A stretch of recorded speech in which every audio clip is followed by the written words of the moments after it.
So I hope you all got your coffee, so you don't fall asleep in the next hour. But no, so what Rebecca mentioned before is a session held by two Italians.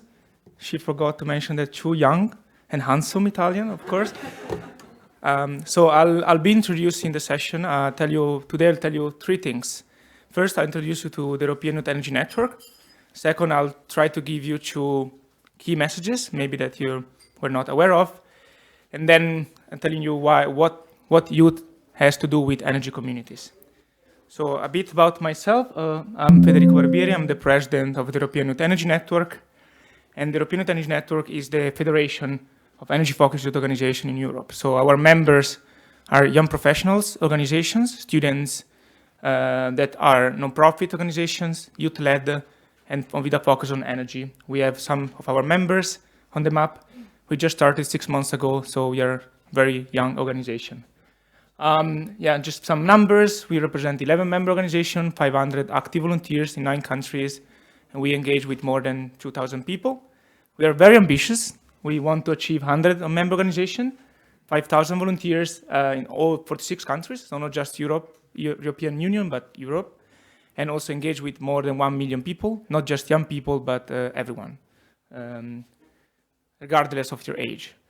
What do we do? 3 things, basically. We are the bridge between different stakeholders. We support youth organizations, and by empowering them, so we try to create space for youth to debate on energy transition.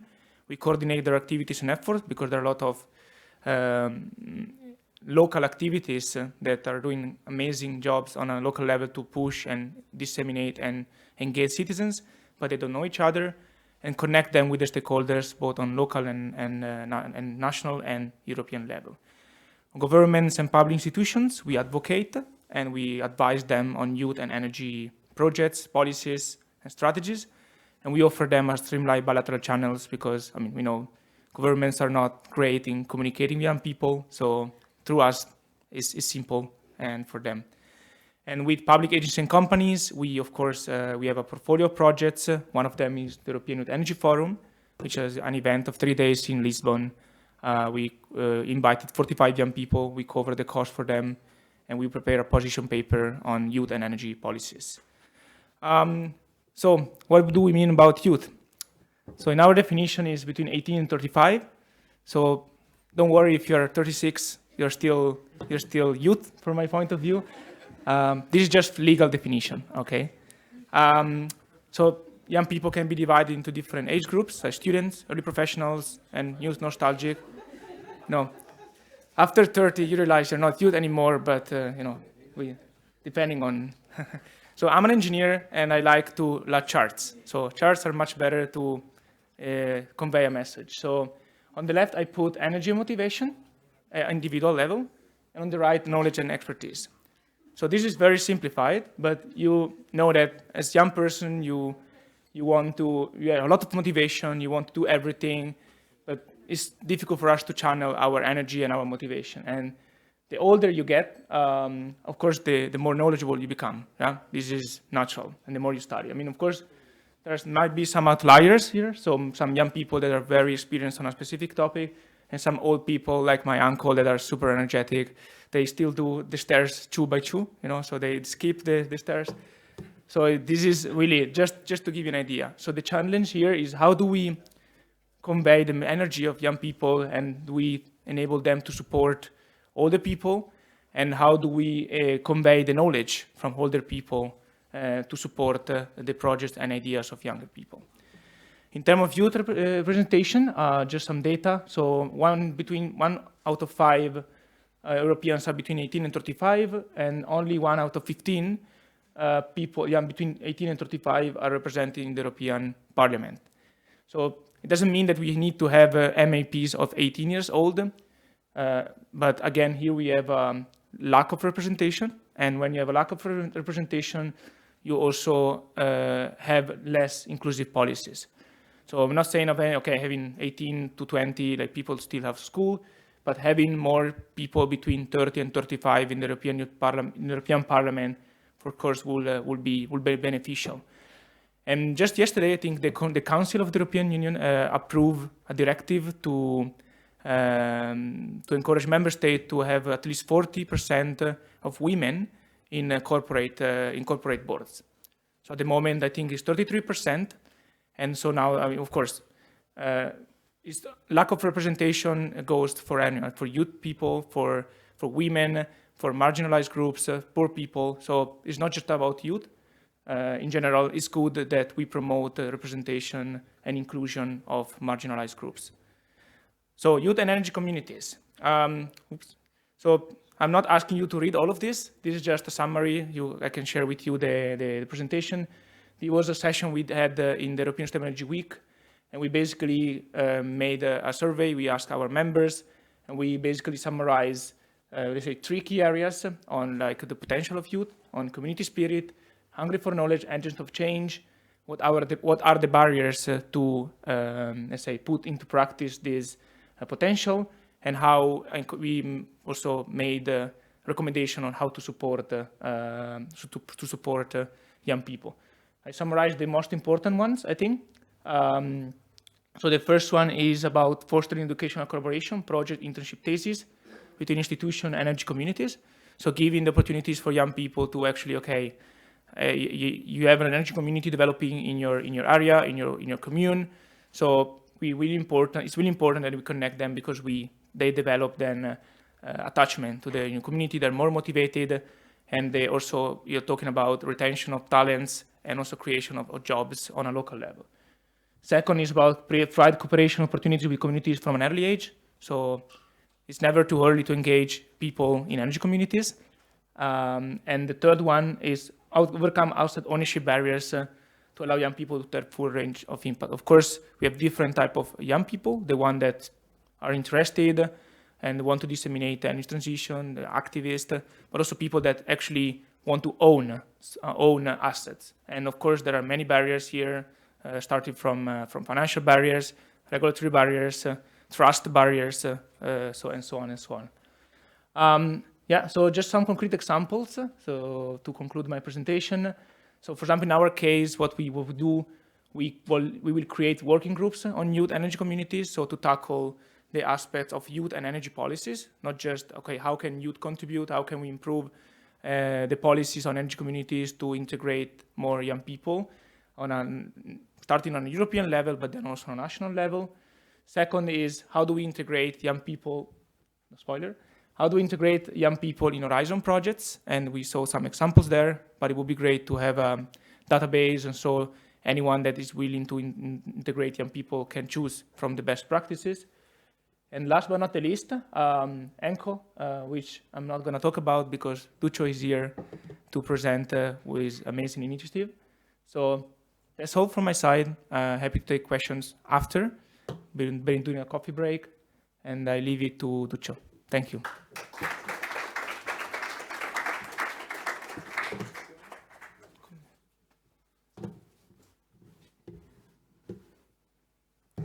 Digital natives, they said. Yes. Okay, so you have the presentation is here. Let's start, and then you have this is already on. It should be already. It's somewhere here. So if you go present mode.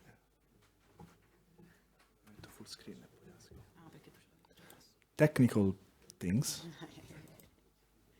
Dovrebbe essere già lì, no? Yes. C'è questo, qui c'è la tua. Decidi da dove partire. Da qua. Vado qua. So, hi everyone. Thank you very much for first of all inviting me. So thanks Renaissance and all of you to go over the lunch break and be still very active. I'm pretty happy, and also Federico made a great introduction on what actually youth can bring. And I mean, I consider a lot of like larger span in like, youth is only 18, 35, can be above. It's just about like bringing what we know and our energy, like physical one, into action. That's what we also want to do. I thought I was the last panelist before the lunch, so I made like a very chill presentation, if you pass me the term. And I always start with an icebreaker, usually a joke. I dug into my joke backpack. Trust me, you don't want to go there. They're really bad. So I decided to start with a little bit of a view on me, because like all the time we see like panelists and you don't know who they are, except for the name. I mean, I'm not Elon Musk, so you have no clue I am, and that's good. So my name is Duccio. I'm an energy engineer. I've been focusing mainly all my career life, student and work-wise, on energy system modeling. And I've been doing that in Northern Europe and mainly in Africa, so between Kenya and other 4 countries across the continent. I've been mainly working in humanitarian organizations, so I was doing development of off-grid renewable mini-grids in refugee camps, so combining like decentralized solutions and humanitarian areas. And then, thanks to COVID, I came back to Italy and founded ENCO, so Energy Communities, with a very good friend of mine where we met in a European journey to the climate kick, so everything is always related to Europe. And if you wonder what is the O for COO, I honestly ask myself as well before having a startup. And O stands for all the things that you have to do to run a startup, namely operations. So, and just to give you 3 points on me, my current planet is Earth. I try to integrate as much sustainability as possible in all I do, like from a life perspective and a work perspective, when I can. For example, yesterday I had to take a flight because, of course, I have work constraints, but I have way more ways to actually also lower down our footprint, not only like looking at these kind of like means of travel. And last but not least, I love maple syrup. It's a very sustainable food, according to Google, and I love it because it's great on pancakes. Jokes aside, I would like to be a little bit more interactive and keep you active also after the lunch. So if you can join Slido. And I try to make this in the most smooth way possible. Yeah. Sorry? Yes. All right. Okay. So first question. Do you know the share of solar resources in the European Union primary energy production back in 2020, which was the only data I was available to retrieve?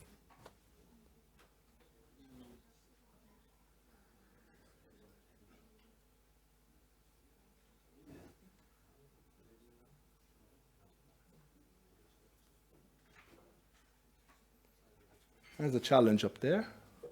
Okay. All right. So I think we have a winner of sun still going. All right. I think, yeah, more or less everyone said. It's, oh, rebound. It's actually 2.9. So 7% is the average of renewables in the mix, but solar counts only for 2.9%. Another question. Do you know the average percentage of energy losses in the electricity grid? Average, huh? So all the engineers in this room, please allow me to do this. Transport and distribution, right? Yes. Not production.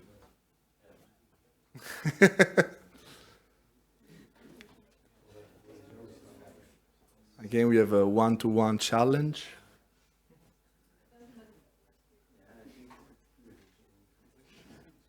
All right. Is, oh, still going. Is actually 5%. So it's the second option. And again, average. So last but not least question, do you know how many European citizens suffered energy poverty in 2020? Define energy poverty. Yeah, for another discussion.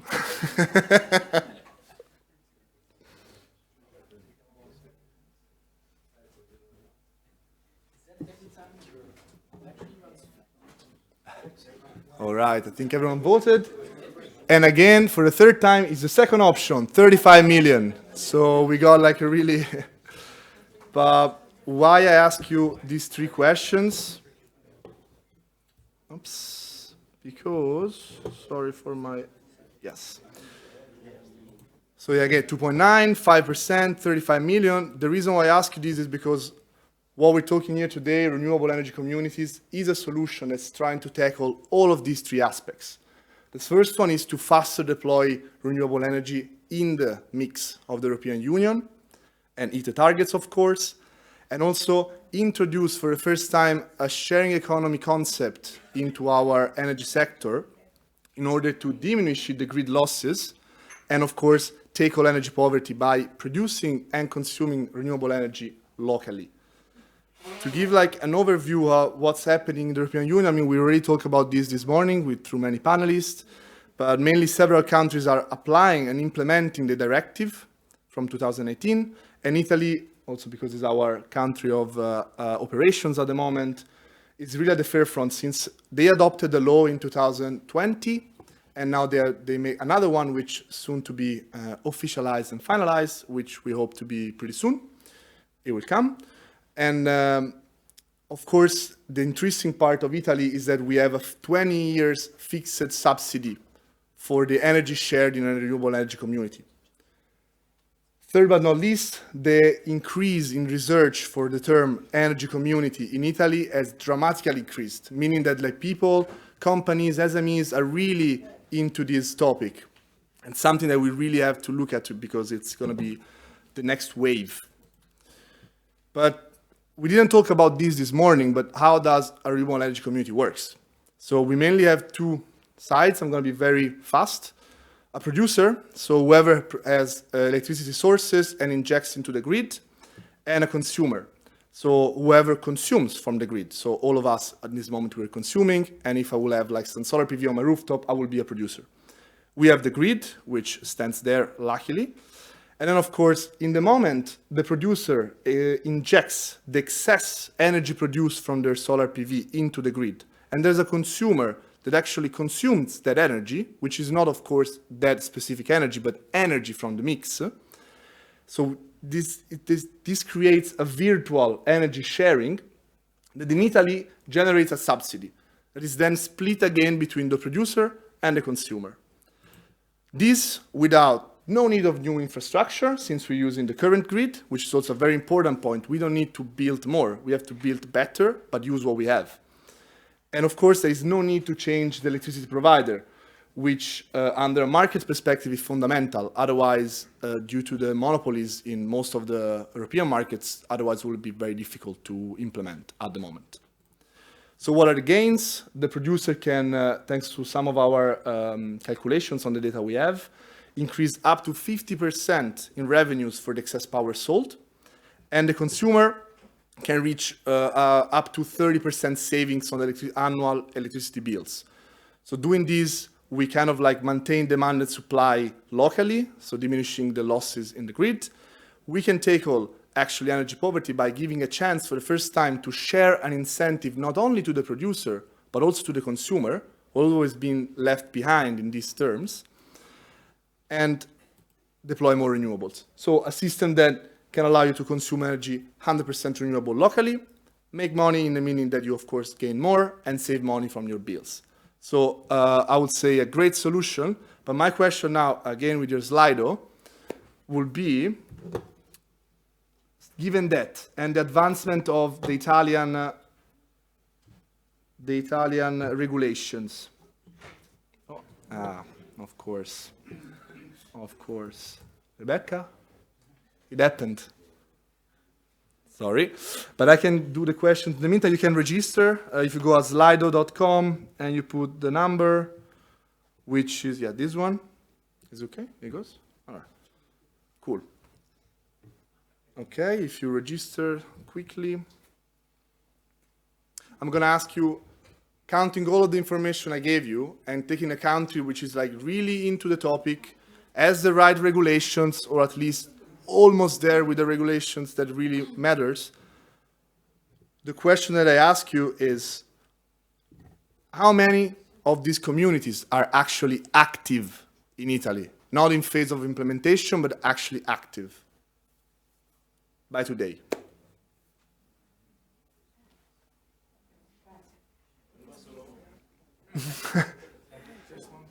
Yeah? No pilot projects. In the meaning that if a pilot project is meant as something that is already implemented by law, yes. Otherwise, no. It's not giving live results? Oh.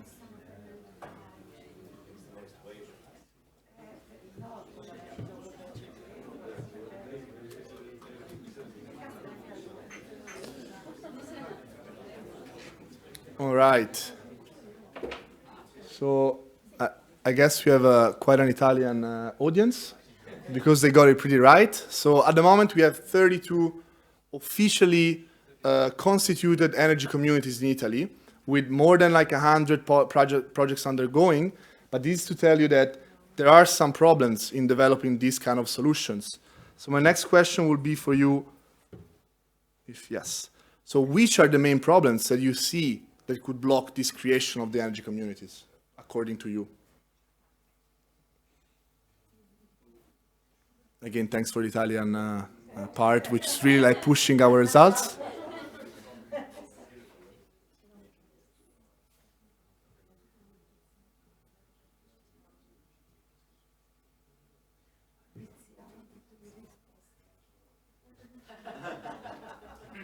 Yeah, I think it's a stereotype, but it's actually true.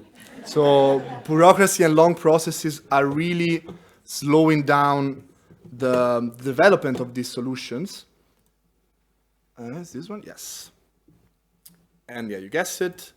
So please meet ENCO. So we're developing a platform that actually allows to create and manage energy communities simply and digitally. So like mainly matching the demand between connecting producers and consumers under a bureaucratic perspective, link the energy companies who actually want to enter the market and need a platform that is like sustainable in a meaning that affordable and is actually working digitally, that actually also push the participants to understand what's going on. So we're discussing about data. This is the same for energy. We're given for too many years for granted, like just to turn on and click off the light. So that's also a very important part in order to go to the transition, empower people to understand what's going on, not only from a technical perspective. I mean, that's the engineer part for that and politicians, but also for people to understand what's the current situation. And of course, the grid regulators, so they can actually have one interlocutor for all of these streams. So I want to give you the pillars that we are building, because Federico was talking about youth, he was talking about integrating what we're doing, and we were discussing at lunch that the values are something very important if we want to reach another generation of entrepreneurs, of citizens and companies. So what we built our whole communication and operation of ENCO, we want really to democratize the energy sector, and again by using 100% renewable energy locally. And we have pretty good examples in this period of time where we are not independent. And for independent is not meant I have my solar panel and I live my life alone. It's actually being independent from external sources and still be able, though, to share it. Leave no one behind. So again, the fact that we really want to include all the people possible, the one from the grandmother example to the one which is actually knows about blockchain, etc. Everyone has the right to be part of this transition because it's also going to affect them. And of course, we really want to turn all our users into eco-heroes. We really want to give them the positive feeling of they're doing something right, not only for reducing the energy bill, but also because they do it for the environment and for the future generations. And we go to Renaissance finally. So we started talking with all the team, Walter, Alex, Sherry, Stella, I hope I didn't miss anyone. Are we all good? I mean, Jay? Professor, we never actually. But we started this pilot project at the beginning of the year, actually at the end of last year when we had the first call. And it's a residential energy community that, again, is not in the 32 we mentioned before because it's still a pilot project in the meaning that we're waiting for the new law to be officially sealed in order to deploy the community for many reasons that I would be really happy to explain in a separate session. But we mainly have this very strong community, which is a real example of community with people actually meet in this is actually the community, in a little area here, they have dinner together. It's actually something that they do with social, so we integrated the sharing and economic part. So it was really kind of easy starting it because they were already a community. The total capacity at the moment is 21 kilowatt peak, which 12 has been installed last week, so it's a very good news. I put this information just to show you that at the moment, we're really talking about a very small scale project. If you really want to do this transition, we cannot rely only on these very hyper-local examples. We really need to make the scale up of these. And at the moment, yes, we have 3 prosumers and 7 consumers, due again to technical limitations on the primary substation. Our takeaways from our experience with Renaissance: we really work with a very strong, motivated, and skilled team, which was really helpful for us to, at the beginning of our startup, to interact already with such experienced people. It was really motivating. An example from the technical part, there's also a publication in progress, meaning that what Renaissance did and what we were doing is in line with what the community, the research community, and also the technicals wants. Thanks to them, we finally focused on a more community-driven, scalable, and replicable approach. So we were missing that before entering this pilot project with them. We were missing the scalability and the impact effect that we needed. And of course, most important, we understood the importance of putting the user at the center of this. That's why I started with our pillars, because again, at the end of the day, the people that actually maintain all the system are the citizens, are the users. So if we don't focus on them, then there is no game there. And last but not least, the power of the European connection and network. Because I mean, I'm here in Brussels, I was yesterday in Berlin, I was in Florence a month ago. This community that the European Union brings, like this lack of borders. I mean, I've been working in Africa for many years, and that's, I don't want to show you my passport. There's so many like visas, etc. That's something that we don't face here. Also like an exchange of knowledge and experiences and best practices. And that's something that we really, really have to foster, because that's the pillar of what we're trying to do. And I want to leave you with our vision, which is actually empower everyone everywhere to produce and consume 100% renewable energy locally. So if you have some questions, that would be really happy to answer.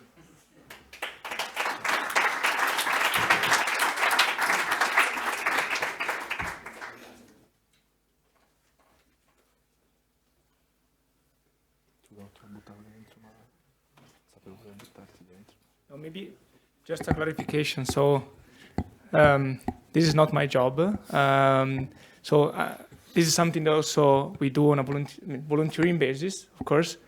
So, I mean, this is important because we often see results, but sometimes sacrifices, you don't see what you needed to get there, right? So Duccio mentioned that we started in COVID times, and the same goes for my network. We started in COVID times, and it was hard time, but in hard times also identify challenges and you try to solve them.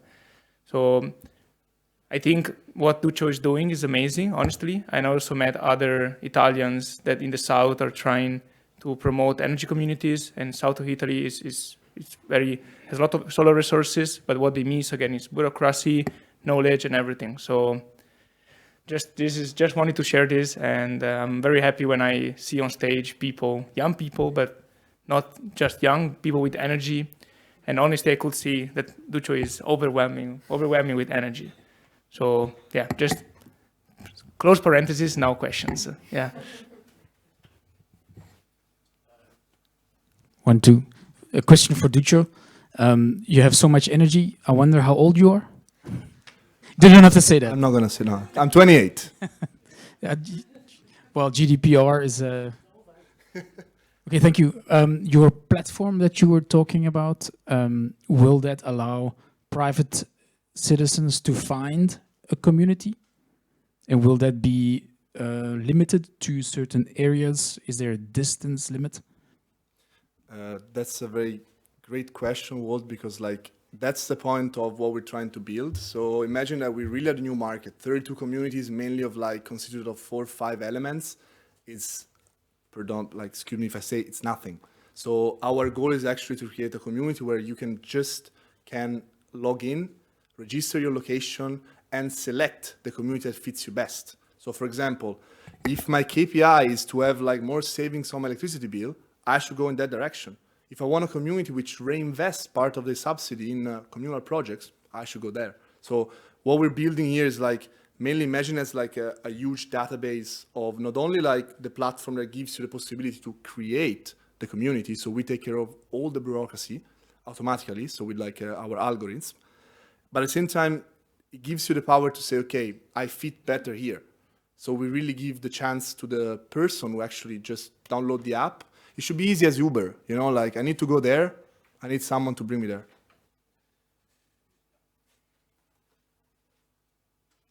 Question, which is the governance structure that you have in your example and the one that you are offering through the page, through the application? Yeah, so in Italy, we are binded by law to create legal entities. So what we're offering at the moment, there's mainly two main solutions that like in the last year has been promoted. One is a cooperative, pretty strict, expensive, because of course you have costs of maintenance yearly. Another one is like a non-recognized association, which we actually tend towards that direction. So we are mainly saying, okay, we have a less strong entity from a legal perspective, but we combine that with a very strong normative agreement between the parties. So we balance this out. And what we're offering now at our participants is actually a more or less standardized version where we have like a distribution of the incentive based on consumption. So for example, we have some meters that we install in the house that we don't make them pay. So mainly we give them for free and they pay us back with the incentive during the years. Because again, we don't want to leave no one behind. Our investor doesn't like our strategy, but we don't care. So the thing is that we really want everyone to join. So giving the possibility of choosing between 2-3 different types of legal entities is what we're doing, but we're gonna tend towards actually select ourselves the legal part, because I mean, the only thing that matters in terms of economy at the end is that how do you redistribute the incentive. So for participants, they shouldn't go to the lawyers and spend money to understand that. We want to provide them with something they can read and see all our points clear, and they just have to say, okay, I like it or no, and we can discuss it again. I don't know if I answer your question. Yeah, maybe I come back to you later.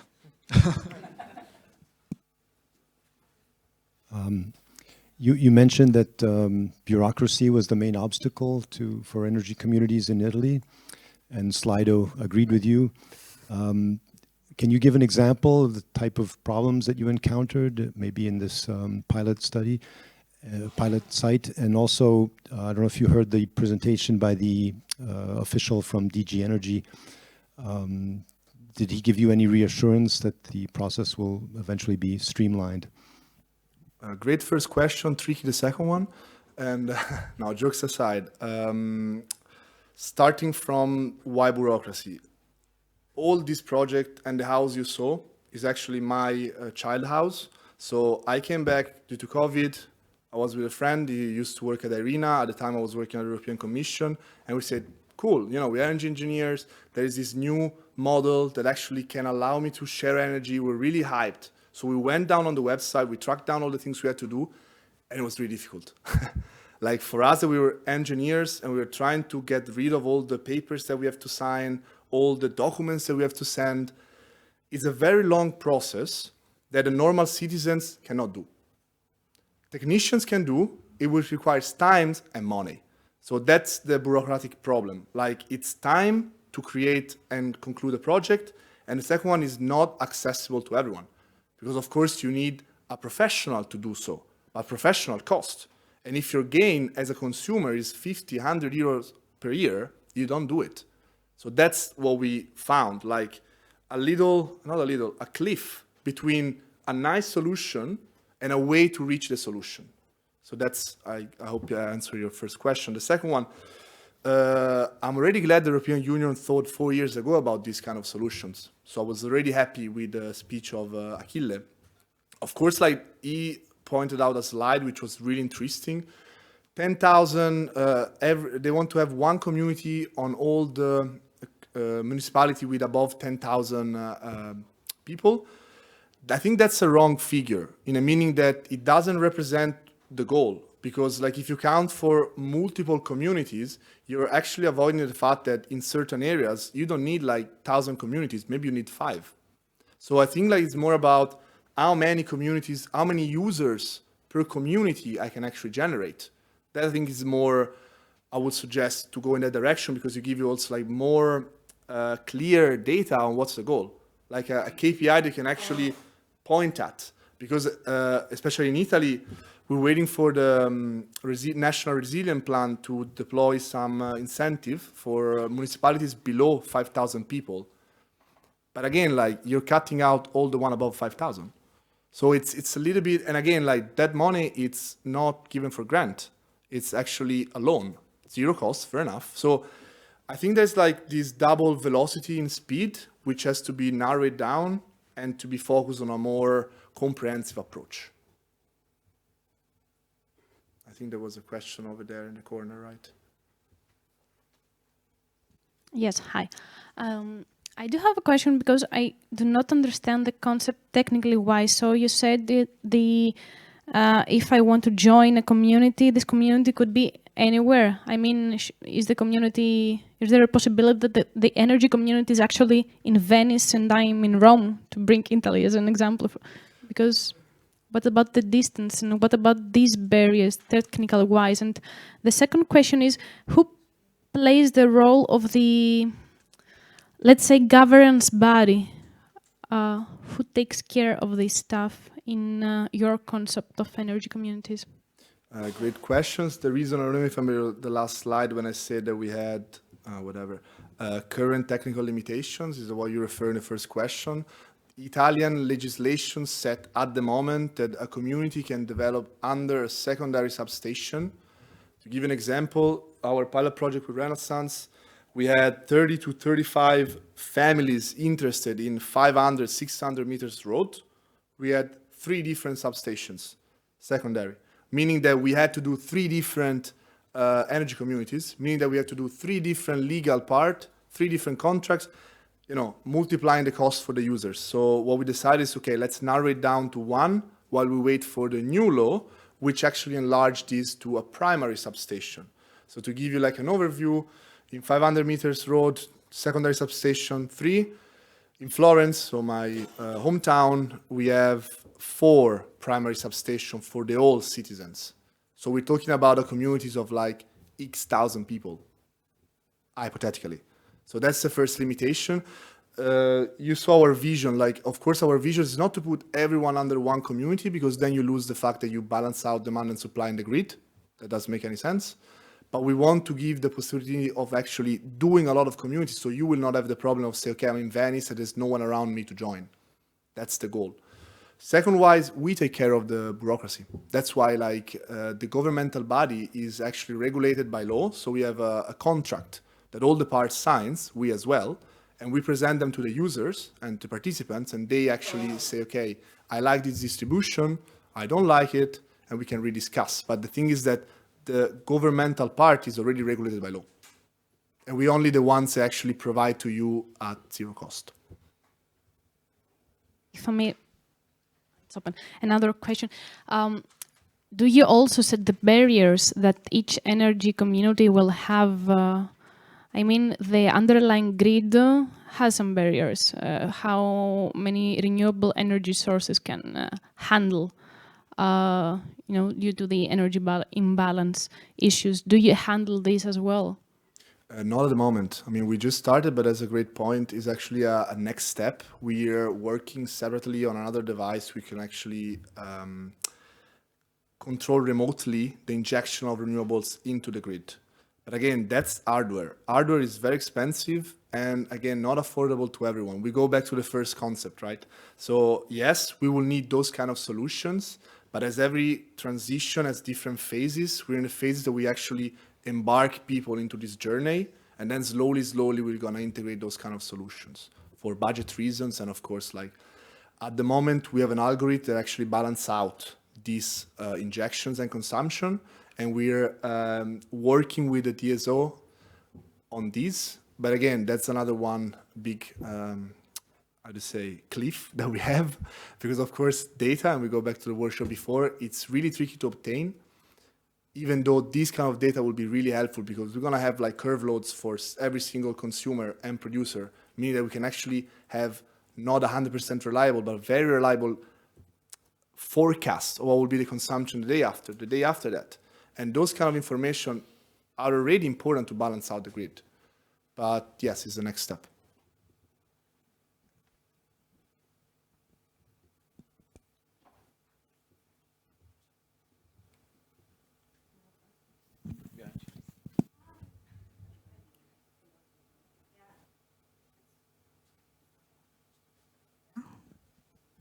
Yeah, it's okay. So thank you for your presentation. I have another question.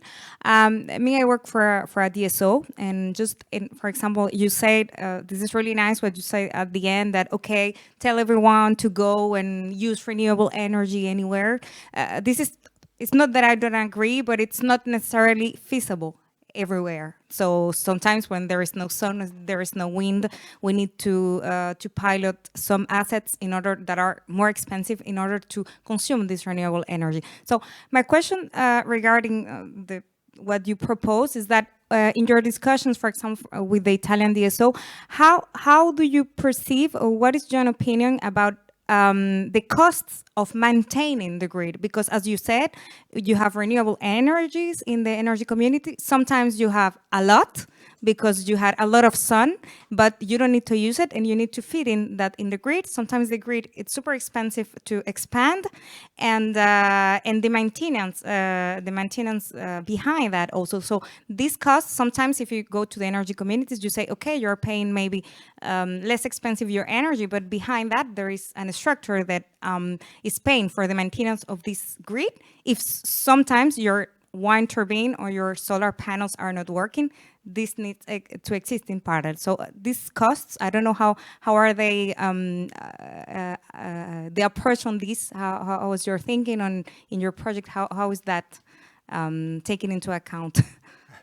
I can state that this is, again, my background is like energy system modeling, so I know those flows of the system, and it's actually been my nightmare for many years, because the capital expenditures to balance out, renew, like the whole infrastructure in countries like Italy, but like all over Europe. I mean, we have like 50 or more years old systems which cannot be changed from day to the other.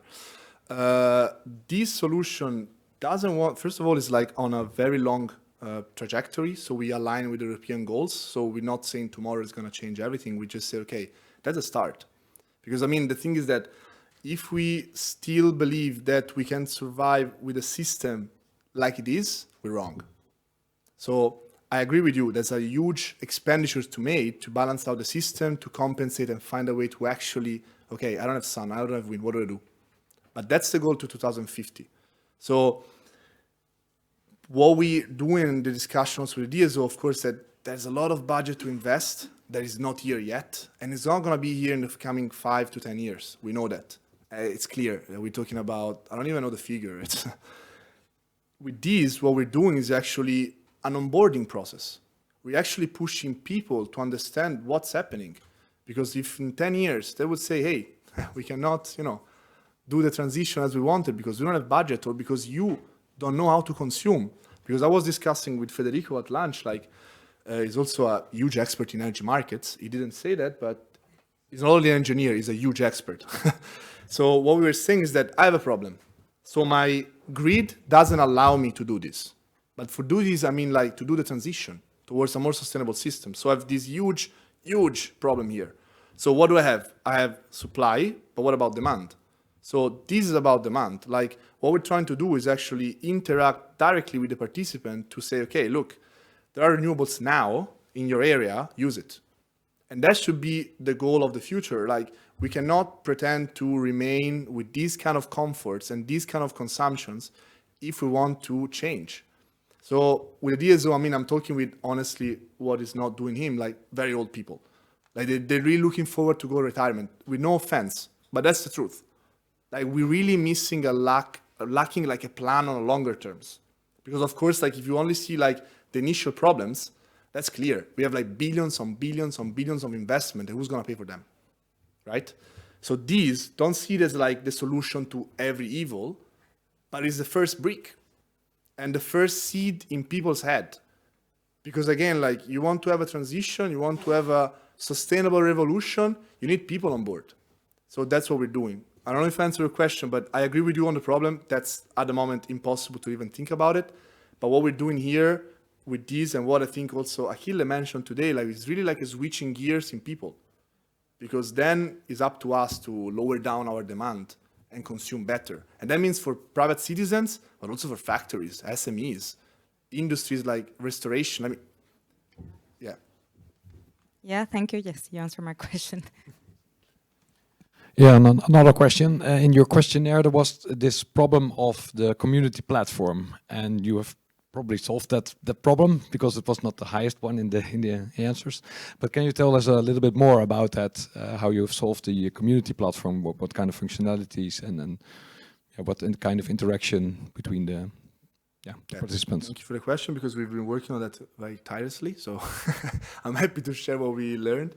So mainly, like at the moment, the market of the platform, so the one who actually manages this transaction and give back payments to the people, balance out, they're really expensive. Meaning that, again, we go back to the example I did before. I had to do it by myself at my home, and I wasn't able to pay 5,000 euros to have a platform if my earnings were 100 euro per year. So we understood that, but of course we cannot go on a price competition. So we understood, okay, we don't want to make a cheap platform. We want to make a platform that is useful. So we took out all the technical stuff which wasn't useful, because of course, I mean, I'm a nerd. I admit it. I like graph. I love graph and like stats, etc. But not everyone likes it, right? So if I want to have that, I mean, I can pay a subscription if I really want it. Otherwise, what I really need, and that's what we offer, is a very simplified solution where you know how much you're consuming, where you can improve, so giving suggestions from us, and how much you're earning. And the impact, of course, of how much CO2 you're actually lowering down. So that's what people at the moment want. But again, if it would be me with a platform, then I would pay the subscription and say, okay, I want also the graph. I want my historical data. I want to play with them. But to do that, then I need a different price, right? So in order to give a platform that is simple, digital, and at a very practically cheap cost, because we give it for free at the moment, that's going to change, but no, jokes aside, the consumer doesn't have to pay. That's the thing. Like, again, I want to go back on the things I said earlier. That's the first time that an incentive is given to people who do not invest. That's the revolution.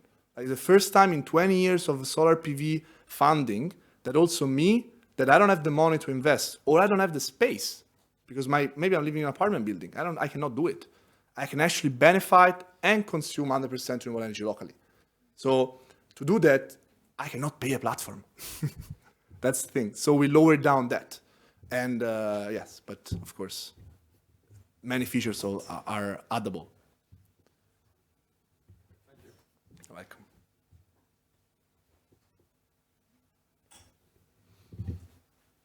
So if there are no other questions, yes, there is another question. And I think this is the last because we will have to move forward. Please, Alex.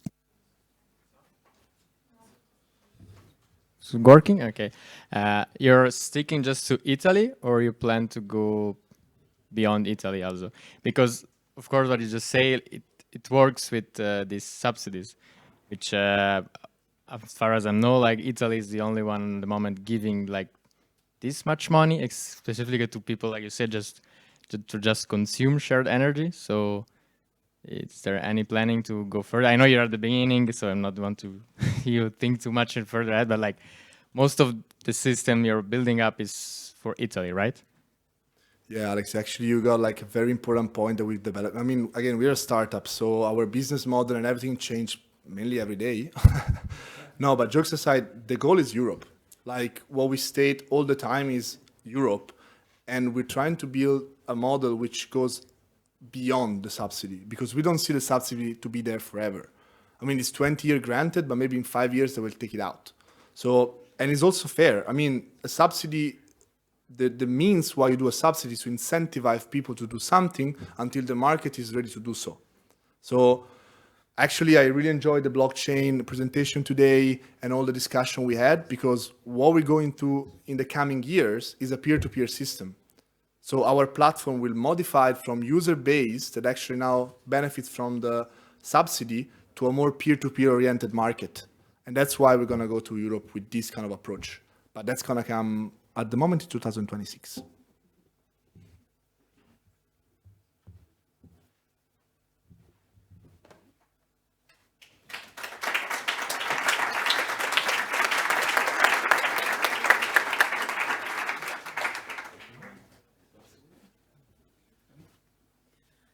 Thank you very much again, Duccio and Federico.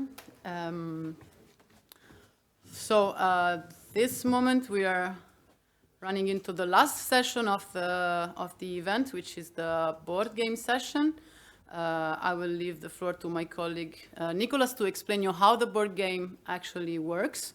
But I think it will remind you a little bit of the games that you have played when you were younger, most of us, because it's a very, very old kind of game, let's say, but with renewable energy involved.